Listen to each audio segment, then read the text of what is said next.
আসসালামু আলাইকুম। ওয়ালাইকুম আসসালাম। এভাবেই আরবিতে স্পষ্টভাবে সালামের উত্তর দেন রুশ প্রেসিডেন্ট ভ্লাদিমির পুতিন। এমন দৃশ্যটি দেখা যায় শুক্রবার মস্কোতে অনুষ্ঠিত রাশিয়ান সিভিক চেম্বারের একটি সম্মেলনে। এ সময় রাশিয়ান স্পিরিচুয়াল অ্যাসেম্বলি অব মুসলিমের প্রধান মুফতি আলবির ক্রোগানভ পুতিনকে উদ্দেশ্য করে সালাম দিলে স্পষ্ট উচ্চারণে আরবিতে সালামের উত্তর দেন রুশ প্রেসিডেন্ট ভ্লাদিমির পুতিন। পুতিন বলেন, ওয়ালাইকুম আসসালাম। রাশিয়া ইউক্রেন যুদ্ধ শুরুর পর থেকেই একের পর এক মিত্র হারাতে থাকে রাশিয়া।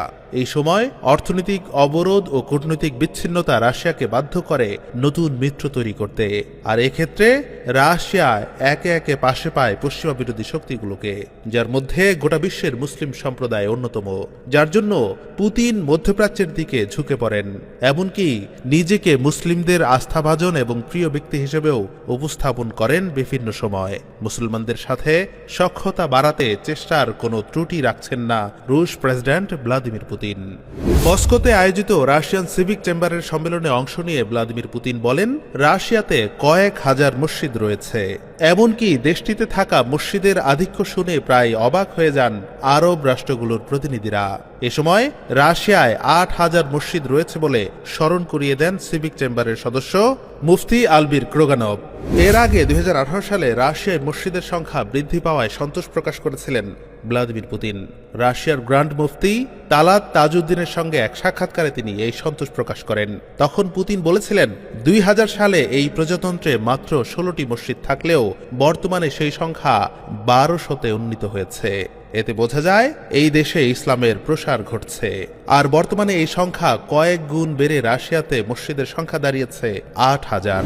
পুতিন যে মুসলিমদের প্রতি সহানুভূতিশীল এটা আজ নয়, অনেক আগে থেকে তিনি প্রমাণ করেছেন। মুসলিমদের পক্ষে বিভিন্ন সময় কথা বলেছেন, পশ্চিমাদের বিরুদ্ধে সরাসরি অবস্থান নিয়েছেন। তিনি অনেকবার ইসলাম ধর্ম ও রাশিয়ার মুসলিমদের ভূয়সী প্রশংসা করেছেন। এক বক্তব্যে ইসলাম ধর্মের প্রশংসা করে ভ্লাদিমির পুতিন বলেছিলেন, ইসলাম শান্তির ধর্ম। এই ধর্মের অনুসারীরা ঐতিহ্যগতভাবে সুশৃঙ্খল ও রাষ্ট্রীয় নিয়ম নীতির প্রতি শ্রদ্ধাশীল। মুসলিমরা খুবই সামাজিক এবং তাদের শিষ্টাচার ও পারিবারিক বন্ধন অটুট।